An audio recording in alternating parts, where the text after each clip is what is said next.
हम लोग new year पे कई सारी चीजें होती है, जैसे आप दिसंबर में पढ़ाई नहीं कर रहे हैं, ठीक है, तो दिसंबर में पढ़ाई नहीं जब हम कर रहे होते हैं तो हम कहते हैं कि चलो नए साल से शुरू करेंगे। ठीक ऐसे ही आपको पता है हम हर चीज नहीं करने वाले। हमने कपड़े धुल दिए, हमने अपने घरों के पर्दे धुल दिए, हमने घरों में सफाई कर दी, ठीक है, घरों में सफाई कर दी, उसके बाद में जितनी भी गंदगी थी वो सब साफ कर दी, और सब कुछ साफ करने के बाद इन सब का मतलब निकला, हाँ सफाई हो गई, लेकिन वास्तविक सफाई तब होगी जब हम कुछ अपने आप में भी बदलाव करें। तो दिवाली है, दिवाली है, फिर से मैं जब भी कोई फेस्टिवल होता है तो आपको यही बात समझाता हूँ। हालांकि मुझे ये बात परसों कहनी थी, लेकिन मुझे पता है कल मुझे बिल्कुल टाइम नहीं मिलेगा इसके चक्कर में, ठीक है, और परसों कुछ बच्चे आएंगे नहीं क्योंकि छोटी दिवाली में और बहुत से सीन होंगे। तो आज सुनो बेटा, बात सीधी सी ये है कि दिवाली के दिन हर चीज नहीं होती है, तो थोड़ा अपनी सोच भी बदल लो, थोड़ी सी अपनी सोच भी बदल लो। और सोच क्या है वो मैं बताता हूँ आपको। आपको लगता है कि गवर्नमेंट जॉब बहुत आसान है, बेटा मैं आज आपको असलियत बता देता हूँ। गवर्नमेंट जॉब आपको ना मिली भी आज तक और ना मिलेगी अगर आप ऐसे ही रहे तो। अब मेरी एक बात सुनो ध्यान से, आप में से कई लोग ऐसे हैं जो एक दिन आते हैं 4 दिन नहीं आते, तो 4 दिन आते हैं 2 महीने नहीं आते, ठीक है, फिर 1 महीने कोचिंग कर ली, 2 महीने नहीं करी। आप लोग एक छोटी सी चीज क्यों नहीं सोचते मेरे भाई कि बहता हुआ पानी जो होता है वो स्वच्छ होता है, निर्मल होता है। अगर आप बहते रहे तो आप में कीड़े नहीं पड़ेंगे, अगर आप कहीं पे रुक गए तो बहुत बुरी हालत हो जाएगी। और एक छोटी सी चीज समझो, तुम जब सुबह सो के नहीं उठते हो या जब तुम कोचिंग नहीं आते हो, तुम्हें क्या लगता है जिस वैकेंसी की तुम तैयारी कर रहे हो तुम अकेले तैयारी कर रहे हो या इस कोचिंग में बैठ करके पढ़ने वाले 150 बच्चे ही तैयारी कर रहे हैं या 200 बच्चे तैयारी कर रहे हैं? नहीं यार, हर कोई जिले में ही लाखों बच्चे तैयारी कर रहे हैं। जिस दिन तुम सो जाते हो, जिस दिन तुम्हें बहुत जरूरी काम आ जाता है, जिस दिन तुम तुमसे ये कहते हो कि चलो आज से नहीं कल से पढ़ लेंगे, उस दिन तुम्हारी ही पोस्ट के लिए न जाने कितने लाख बच्चे तैयारी कर रहे होते हैं, वो चाहे स्टेट लेवल की हो और अगर कहीं सेंट्रल लेवल की जॉब की तैयारी कर रहे हो तो न जाने कितने करोड़ों बच्चे आपकी जगह लेने के लिए तैयारी कर रहे होते हैं। तो आप लोग क्यों नहीं सोचते बेटा ये हाई स्कूल इंटर की कोचिंग नहीं है जहाँ पे आप एक दिन नहीं आओगे तो किसी से रजिस्टर लेकर के काम पूरा कर लोगे। यहाँ अगर आपको सर्वाइव करना है तो आपको रेगुलर आना पड़ेगा, और जिस दिन रेगुलर आप नहीं आ पाते हैं उससे यार क्यों नहीं पूछते हो, क्यों नहीं पूछते हो खुद से कि आज मैं नहीं गया तो क्या वो लाखों बच्चे भी नहीं गए? बेटा 10,000 पोस्ट आती हैं एसएससी सीएचएसएल की, फॉर्म जानते हो कितने पड़ते हैं? 14 लाख, 15 लाख, 20 लाख, और उस 20 लाख में 40-50 लाख बच्चा तैयारी कर रहा होता है और तुम अकेले फॉर्म डालते हो उसमें और फिर तुम 4 दिन नहीं आते हो। तो क्या तुम 4 दिन नहीं आए तो तुम वो भी 4 दिन नहीं आए कभी भाई? आया ना, वो गया था, वो पढ़ा था, लेकिन आप नहीं पढ़े। क्यों? क्योंकि आपको सर्दी लग रही थी, आपको सर्दी लग रही थी, आपको काम पड़ गया था, आपको बहुत जरूरी काम पड़ गया था।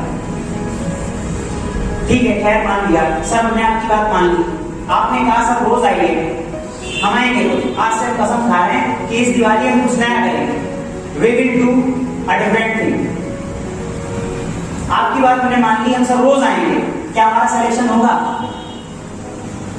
पढ़ेंगे तभी हाँ होगा, लेकिन थोड़ा धैर्य रखना, थोड़ा धैर्य रखना पड़ेगा। जरूरी नहीं है कि पहला अटेम्प्ट ही आपका सफलता दिला दे आपको। आइंस्टाइन के बारे में सुना है, एडिशन के बारे में सुना है, इनके इतने प्रैक्टिकल्स, क्या आपको इनको जो है पहली बार में सफलता मिलेगी? ना मेरे भाई ना, पहली बार में नहीं सफलता मिलेगी। शायद एक कुछ लाइन्स हैं मैं बताता हूँ आपको कि हौसले की तरकश में, बेटा हौसला अपने अंदर होता है, ठीक है, और तरकश होता है वो इस्तेमाल करते हैं। तो कहा गया कि हौसले के तरकश में उम्मीद का वो तीर जिंदा रखो। बेटा हौसले के तरकश में उम्मीद का वो तीर जिंदा रखो। हार जाओ सब कुछ जिंदगी में, हार जाओ सब कुछ जिंदगी में, लेकिन फिर से उठकर जीतने की उम्मीद जिंदा रखो। बस ये बात सोचा करो ना, अगर पहली बार में आपका नहीं निकला, पहली बार में आपका नहीं निकला तो क्या होगा? क्या होगा? आपने रामायण ठाकुर को देखिए ना, मुझे एक चीज में डाउट रहता है कि जो इनके तरकश होते हैं उनके तीर नहीं खत्म होते। बेटा 4 तीर से वो आधे घंटे लड़ाई लड़ते हैं और ऐसे बैक टू बैक पता नहीं कहां से आता है, डजंट मैटर कहीं से भी आता है, लेकिन तीर है हमारे पास, एक में नहीं बाकियों में सही यार। एक बार हार गए तो क्या हुआ? अगली बार जीतेंगे ना। लेकिन अगर जीत गए तो क्या? मैंने मान ली सर आपकी बात, मैं नहीं हारूंगा। आपने बोला हारना नहीं है, नेक्स्ट अटेम्प्ट करना है। मैंने मान ली आपकी बात, सर मैं हारूंगा नहीं, मैं हारूंगा नहीं, मैं फिर पेपर दूंगा, फिर एग्जाम दूंगा। फिर क्या बेटा, फिर एक बात कहूंगा आपसे कि छोटी छोटी चीजों से खुश होना बंद करो। हालांकि हर चीज में खुशी ढूंढना खुश रहने का एक बेहतर तरीका है, लेकिन ये चीज आपको सफल नहीं बना सकती। सफल बनाएगा क्या? खुद से ये कहना, क्या कहना सुनना चाहेंगे बेटा? खुद से ये कहना कि अभी इस बात की असली उड़ान बाकी है।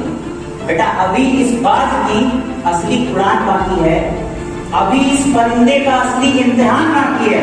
ये कब कहना है मुझसे? जब आप जीत चुके हो, जब आप एक छोटी नौकरी पा चुके हो, बेटा 30,000 35,000 वाली सरकारी नौकरी पा चुके हो, उसके बाद मुझसे कहना है कि अभी इस बात की असली उड़ान बाकी है, अभी इस परिंदे का असली इम्तिहान बाकी है। अरे अभी तो नापा है समुद्र मैंने, अरे अभी तो नापा है समुद्र मैंने, अभी पूरा आसमान बाकी है।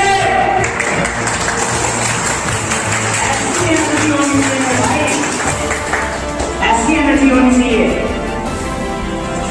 उस दिन सफल हो जाओ। बेटा आज से पढ़ने लगोगे जाकर 2-3 दिन। सच्चाई है, motivational never stage if it comes from the another person. यानी आपको जो दूसरा व्यक्ति मोटिवेट कर रहा होता है उसकी बातें 2-3 दिन से ज्यादा नहीं टिकती। But when you motivate yourself by your effort, यानी जब आप अपने आप को खुद से मोटिवेट करते हो, आपके आसपास का एनवायरनमेंट मोटिवेट करता है, that comes for the long time, that remains for the long time. वो जिंदगी भर बहुत लंबे समय तक आपके साथ रहेगा। ठीक है जी, तो इस दिवाली में कुछ नया, कुछ बेहतर, ताकि अगली दिवाली आने तक आप लोगों में से कई लोग हो सकता है जा चुके हो हमें छोड़ के, आप मेरी आवाज में दुख महसूस कर सकते हैं कि आपसे बिछड़ने का दुख क्या होगा, लेकिन उससे ज्यादा बेटा होगी खुशी ये बताने की कि हमारे राजीव भैया का सिलेक्शन हो गया। ये